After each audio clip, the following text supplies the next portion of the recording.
My pager went off at 2:17 in the morning. I was on my fourth coffee of a 16-hour shift, sitting on a cot in the residence lounge, with my eyes closed but not actually sleeping.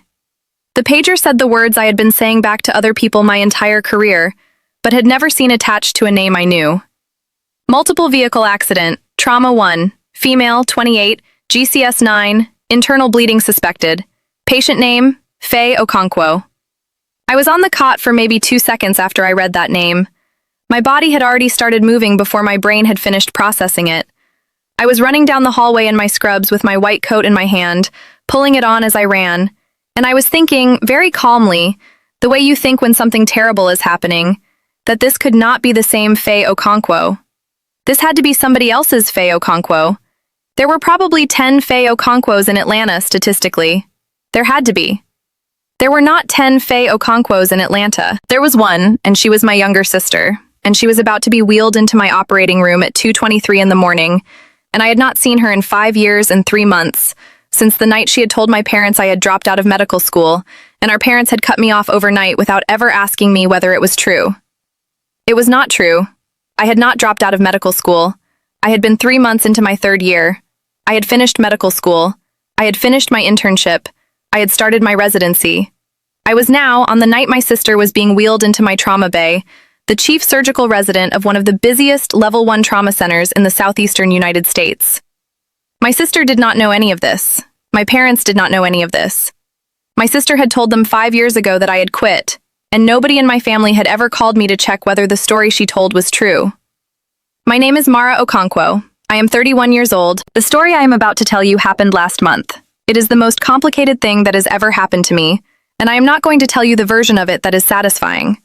I am going to tell you the actual version, because I think the actual version is the one that may be useful to somebody listening to this. The actual version is messier than the version a movie would give you. The actual version is the version where the surgeon does her job, and then has to figure out slowly in the months that follow what kind of sister she is willing to be after the woman on her operating table opened her eyes in recovery, looked up at her, and screamed 2 words that broke a 5-year-old lie in a single sentence. Before I tell you what those 2 words were, hit subscribe. And tell me one thing in the comments. Tell me about the moment you realized that forgiving somebody and welcoming them back into your life were not the same thing. Tell me how old you were. Tell me what you did. Tell me what you decided. I read every comment, especially the long ones. Now let me take you back to the phone call that ended my family in 2019.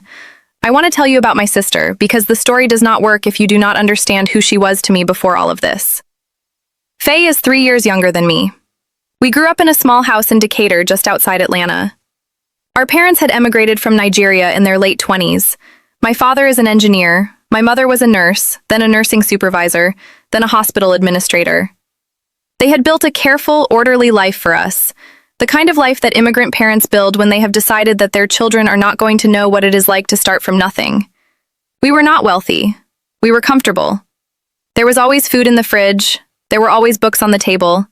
There was always a Sunday dinner no matter what. Faye and I had been close. I want you to know that. The story is not the story of 2 sisters who never got along. The story is the story of 2 sisters who had been each other's first friends, until something between us, in our late teens, started to bend in a way I had not understood at the time, and that I have spent 5 years trying to understand since. Faye was the favored one. I do not say this with bitterness. I say it as a fact. My father, in particular, doted on her. She was charming in a way I had never been. She told stories at dinner that made my parents laugh. She knew how to read the room. I was the older sister, the responsible one, the quiet one. I was good at school. I was not good at being entertaining. My parents loved both of us. They were not cruel. But the warmth in our family, the easy laughter, the small jokes, was almost always between them and my sister, and I had been a witness to it more often than a participant. I had decided, around the age of 15, that I was going to be a doctor, specifically, a surgeon. I had not made the decision because of the money or the prestige. I had made it because, when I was 14, my mother had brought me to the hospital where she worked one Saturday so I could see what she did. I had spent the day in the surgical wing. I had watched 2 surgeons through a glass observation window. I had watched them work. They had been calm. They had been precise. They had been doing something that mattered. I had decided, on the drive home, that the calmness in the operating room was the kind of calmness I wanted to have in my life. I had not changed my mind in 17 years. My father had been thrilled. My mother had been quietly proud, which was her highest form of approval. My sister, who had not yet figured out what she wanted to do with her life and would not figure it out until much later, had not said much. I worked harder in high school than anybody I knew. I got a partial scholarship to Emory. I got into medical school at 22, at a state school in Georgia that had given me the best financial aid package. My parents had told me they would help me with the gap. I had started medical school confident that I had everything I needed. 3 years into medical school, I had a hard month. I want to tell you about it carefully because this hard month is the seed of the lie my sister told. I was in my 3rd year. I was on a difficult rotation in trauma surgery, which is the rotation I would eventually choose for my career, but which was punishing in the way only trauma rotations can be punishing in your 3rd year. I was working 90-hour weeks. I was sleeping in shifts of 2 and 3 hours. I had not seen the sun in 11 days. One evening, around 8 in the evening, I called my mother. I had been trying not to call her in months because I had not wanted her to worry. But I had been so tired, on that particular evening, that I had needed to hear my mother's voice for 10 minutes. I told her on that phone call that I was exhausted. I told her I did not know if I could keep going. I told her I had been crying in the bathroom of the hospital that morning between cases. I told her I missed her cooking. I told her I missed home. I cried a little on the phone. My mother, who had worked in hospitals her whole life, had been gentle. She had told me that what I was feeling was normal. She had told me that everybody felt that way in their 3rd year. She had told me I would survive it. We had talked for about 30 minutes. I had hung up. I had gone back into the call room. I had slept for 90 minutes. I had gotten up. I had gone back to work. 2 days later, my parents cut me off. The phone call came from my father. My father had not called me in 8 months at that point, because he was the kind of father who did not call, but who would have come immediately if I had asked. He was a quiet, decent man. He was on the phone for less than 3 minutes. He told me, in a voice I had never heard him use, that the family had decided I was no longer welcome to receive their financial support, because the family had decided I was not actually committed to medical school. He said the family had heard I had been telling people I was about to drop out. He said the family had heard I had been going to parties. He said the family had heard I had been lying about my own work. He said he was disappointed in me. I tried to ask him where he had heard any of this. I tried to ask him who had told him these things. He did not answer my questions. He said only, "We will not be paying for the rest of your medical school. You are an adult. You will need to figure out the rest yourself." He hung up. I called my mother twice that night. She did not answer. I called her the next morning. She did not answer. I called her again the next afternoon. She did not answer. She would not answer my calls again for 5 years.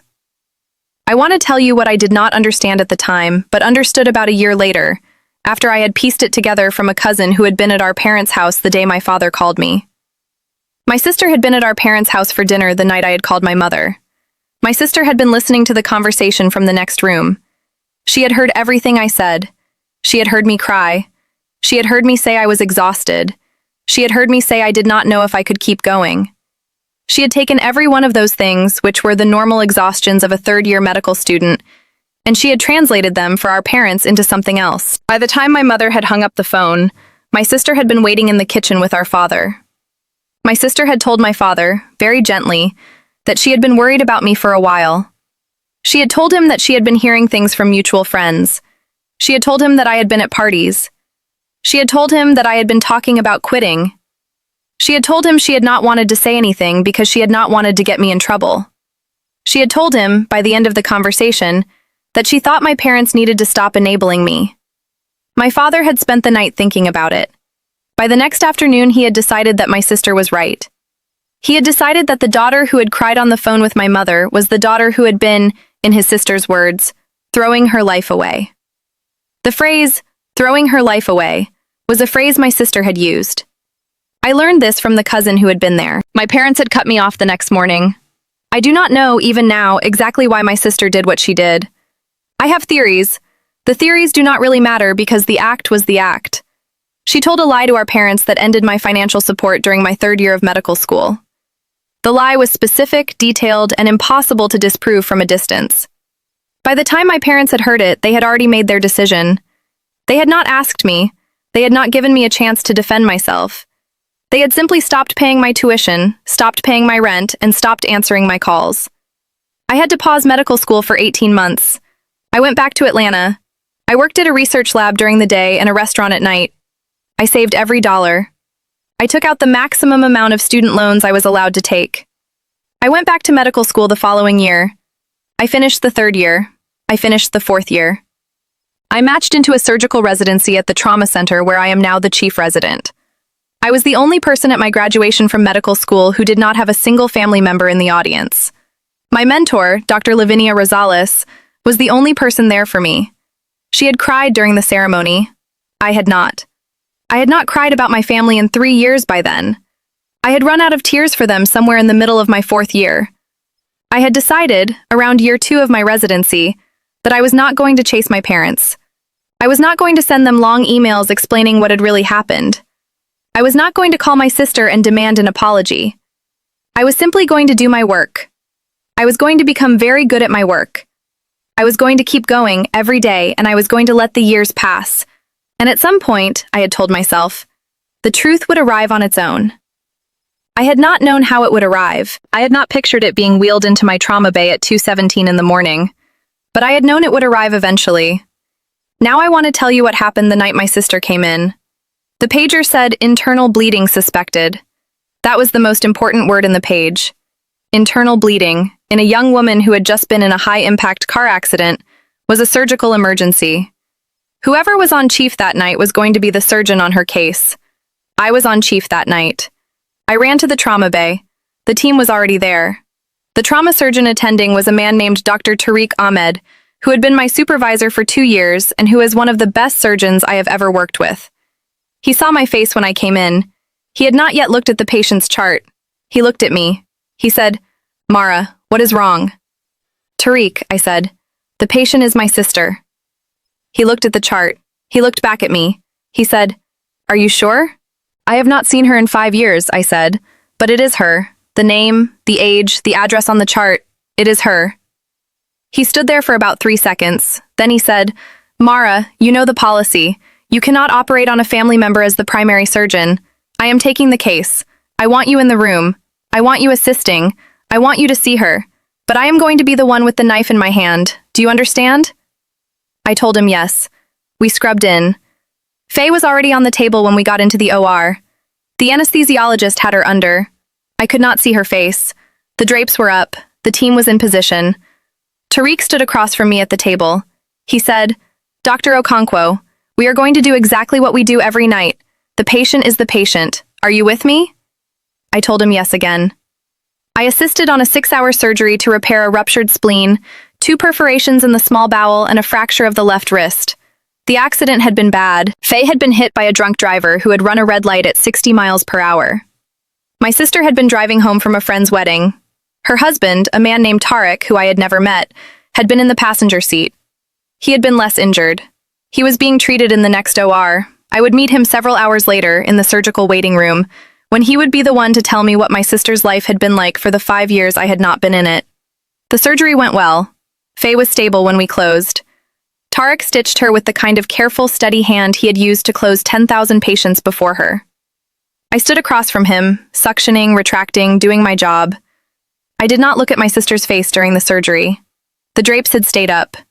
I had been grateful for the drapes. I had been able to do my work because I had not had to look at her. We brought Faye into the recovery unit at 8:30 in the morning.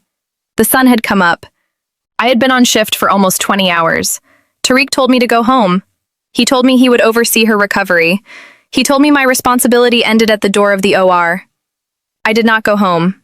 I went to the surgical waiting room. Tariq was sitting alone in the corner of the waiting room. He was bandaged on his face and one arm. He was on his phone calling somebody. He looked up when I came in. He did not recognize me at first. I had not been in his life for any of the time he had known my sister. He looked at my white coat. He looked at the badge on my coat. He looked at my name. He said, "Mara, Mara, are you Faye's sister? The doctor, the one she—" He could not finish the sentence. "Yes," I said. "I am Mara. I assisted on your wife's surgery. The lead surgeon was Dr. Ahmed. I want you to know that the surgery went well. She is stable. She is in recovery. She will probably wake up in the next hour or 2. She is going to be okay." He stood up. He was crying. He said, She has been trying to find you for 2 years. I sat down across from him. I did not know what to do with that sentence yet. I told him to tell me what he meant. He told me, in pieces, while we sat in the waiting room with the morning sun coming through the window, what my sister had been doing for 2 years. She had told him, on their second date, the worst thing she had ever done. She had told him about the lie she had told our parents in 2019. She had told him because she had decided, around her 26th birthday, that she could not have an honest relationship with anyone if she did not start telling honest things to the people she was building it with. She had told him she had been trying to figure out how to undo what she had done. She had been trying to find me. She had not known where I was. She had known I had finished medical school because she had paid a private investigator to find that out 2 years ago, but she had not known where I was doing my residency. She had not asked our parents because our parents had still believed the original lie, and she had not been able to bring herself to tell them what she had done. She had been hoping to find me and apologize first. She had been waiting for the right moment. She had been waiting for 2 years. She had not realized, the way most people do not realize, that the right moment was not going to arrive. The right moment never arrives. You have to make it. The right moment, in our case, arrived because of a drunk driver. The right moment arrived in my trauma bay. I sat in the surgical waiting room with my sister's husband for almost an hour. He told me about her life. He told me about the wedding she had been driving home from, which had been her best friend's. He told me she had been a graphic designer. He told me she had wanted children eventually, but had been waiting until she had figured out how to have a relationship with me first. He told me she had cried at their wedding because I was not there. He told me she still had a photograph of the two of us, from when I was 12 and she was 9, in a frame on her dresser. He told me she looked at it most nights before bed. I listened. I did not say much. I could not say much. The version of my sister that Tarek was describing was a version I had not been allowed to know existed for 5 years, and I was meeting her, in fragments, in a hospital waiting room, while she was in the recovery unit 2 floors away. Around 9:30, the recovery nurse paged me. She said the patient was waking up. She said she thought I should know. I went up to the recovery unit. I stood outside Faye's room. I watched her through the window for a minute. Her eyes were closed. The monitors were beeping at the right rates. She had a small line of staples on her abdomen under her gown. Her left wrist was in a cast. She looked smaller than I remembered her being. People always look smaller in hospital beds. I went into the room. I stood at the foot of her bed. She opened her eyes about 2 minutes later. She blinked a few times. She tried to focus. She saw me. She looked at me. She looked at me for almost 10 seconds. Then her eyes moved down to the badge on my coat. She read the badge. She read my name. She read the title under my name. She read the words, Chief Surgical Resident, Department of Trauma. She screamed. She did not scream from horror. She did not scream from pain. She screamed 2 words very loudly in the recovery unit, with monitors beeping around her. She screamed, "You're a doctor!" Then she started crying. The crying woke up the patient in the bed next to hers. The recovery nurse came in. The recovery nurse took one look at me, took one look at my sister and said, "Dr. Okonkwo, do you need a moment?" I told her yes. The nurse stepped out. She closed the curtain. I stood at the foot of Faye's bed. I did not know what to say. I had imagined the conversation with my sister many times over the previous 5 years. I had imagined many versions of what I would say to her. None of the imagined versions had been in a hospital recovery unit, with my sister still partially anesthetized, with her abdomen full of fresh stitches, with the fact of her being alive at all only because my colleague had performed a clean 6-hour surgery on her 4 hours earlier. I sat down on the small stool next to her bed. I said, "Faye, you need to rest. You are not stable enough for a real conversation. We are going to have many real conversations. We are not going to have the first one this morning." She was crying harder. She said, "Mara, I am so sorry. I am so sorry. I have been trying to find you. I have been trying for 2 years. I have been trying." "Faye," I said, "I know. Tarek told me. We are going to talk, I promise. But not today. Today you have a job, and your job is to recover. My job today was to assist on your surgery. That part is done. We are going to do the rest of it slowly. Do you understand?" She nodded. She was still crying. I want to tell you what I felt while I was sitting on that stool because I think this is the part that is the most important. I did not feel forgiveness. I want to be honest about that. I did not feel a sudden warm flood of relief. I did not feel like a movie was ending. I felt many things at once. I felt grief, for the version of my family I had not had for 5 years. I felt a kind of professional satisfaction that the surgery had gone well, that my sister was going to live. I felt anger still, the careful old anger I had been carrying since my 3rd year of medical school, which had not gone anywhere just because the woman who had caused it was now lying in front of me with stitches in her belly. I felt tenderness for the small girl Faye had been when we were children, who had been my first friend and my first audience and my first witness. I felt confusion because I had no idea what I was supposed to do with any of these feelings all at once in a hospital recovery unit at 9:30 in the morning. What I felt most, though, was a clarity I had not expected. I felt the clarity of understanding, very precisely, that forgiving somebody and welcoming them back into your life were 2 different things. I had thought before that morning that they were the same thing. I had thought that if I was ever going to forgive my sister, it would mean I would have to be her sister again. That had been the bargain I had been carrying around in my head for 5 years. I had not wanted to make it. I had not been ready to make it. So I had not forgiven her. Sitting on the stool that morning, I understood that I had been confusing 2 separate decisions. Forgiveness was one thing, reconciliation was something else. Forgiveness was something I could choose to do, on my own time, in my own way, without ever having to invite my sister to dinner. Reconciliation was a much bigger thing, and it required not just my forgiveness, but 1,000 smaller acts of trust over a long period of time, and it could only be earned, slowly, by both of us. I told Faye I was going to be her doctor for the rest of the morning. I told her I was going to oversee her transfer to a step-down unit later that day. I told her that after that I was going to transfer her care to a different attending, because the hospital ethics policy did not allow me to be the primary attending for a family member, and because I needed the boundary too. I told her I would visit her once a day during her recovery. I told her the visits would be short. I told her I would see her, on the day she was discharged, in the cafeteria, for 1 cup of coffee, and we would have the first of the many conversations we were eventually going to have. I told her I was not making any promises about what came after that. She told me she understood. She told me she would take whatever I gave her.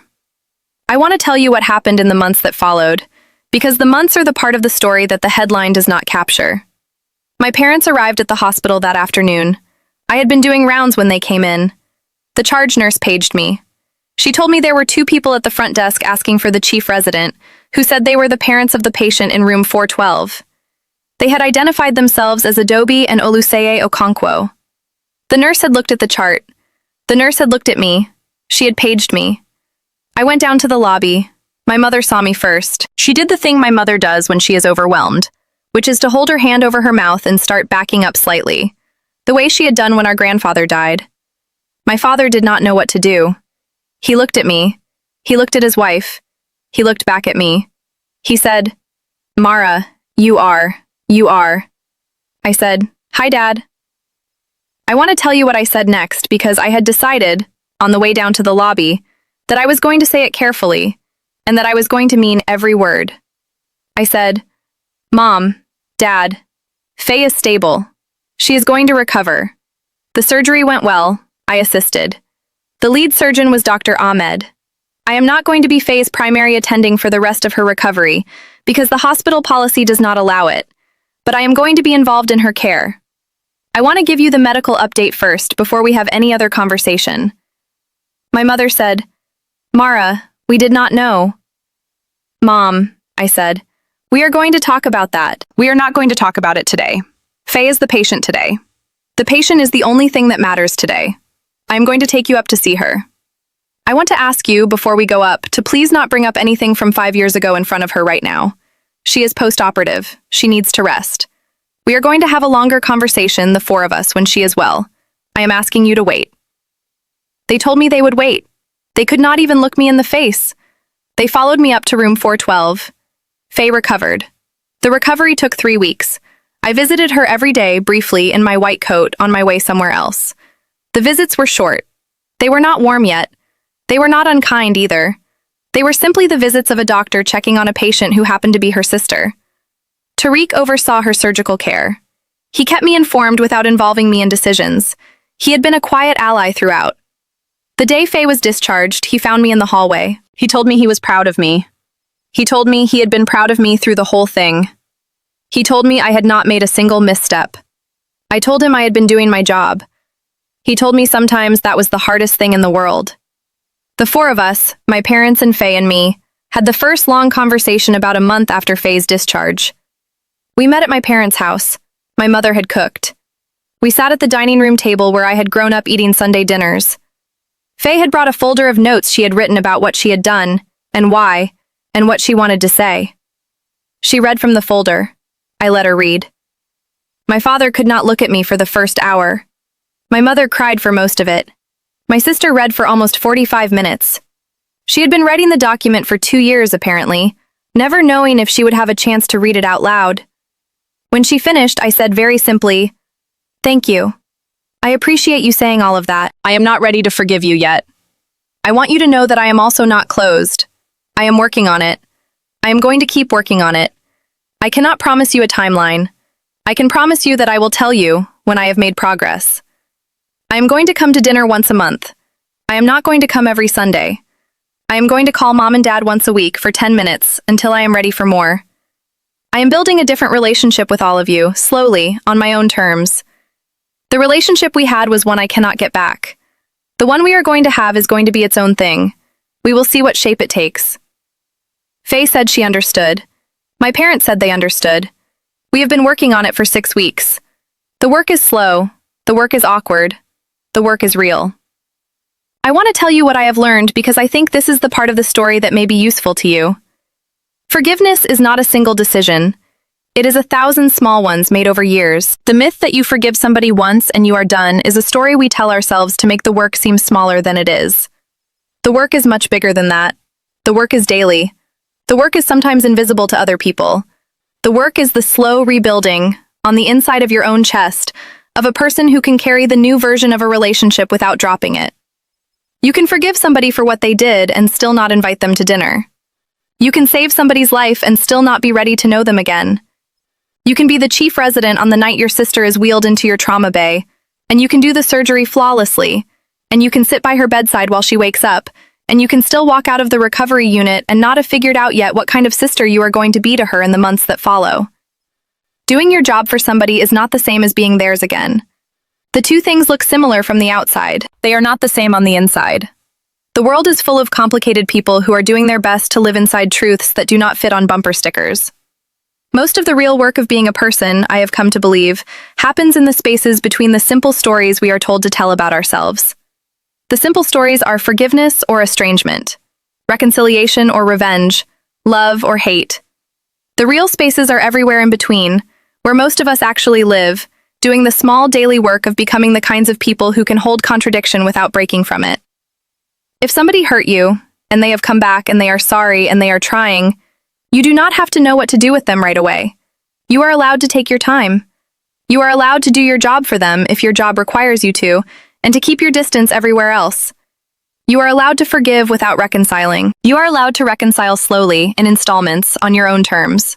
You are allowed to not have the answer yet. The not having the answer is part of the answer. The truth that arrived in my hospital that night was the truth that my sister had been carrying her own version of what she had done for 5 years. The truth that I have been figuring out since is that my response to her truth does not have to be immediate. The response is being built, day by day, by the version of me who is slowly learning that forgiving somebody and rebuilding a life with them are two completely different projects. I am working on the first one. The second one, I have not decided about yet. I may decide, I may not. Either decision will be honest. That is the only thing I have promised myself since the morning my sister opened her eyes in my recovery unit and screamed 2 words that broke a 5-year lie. I want to ask you something before you go. Tell me in the comments the moment you realized that forgiveness and reconciliation were not the same thing. Tell me how old you were. Tell me what the situation was. Tell me what you decided to do with the difference between them. There are a lot of us walking around with this realization in our chests, alone, thinking we are the only ones doing this complicated, quiet work. We are not the only ones. We are everywhere. Tell me your version. I want to read every single one. I will see you in the next one.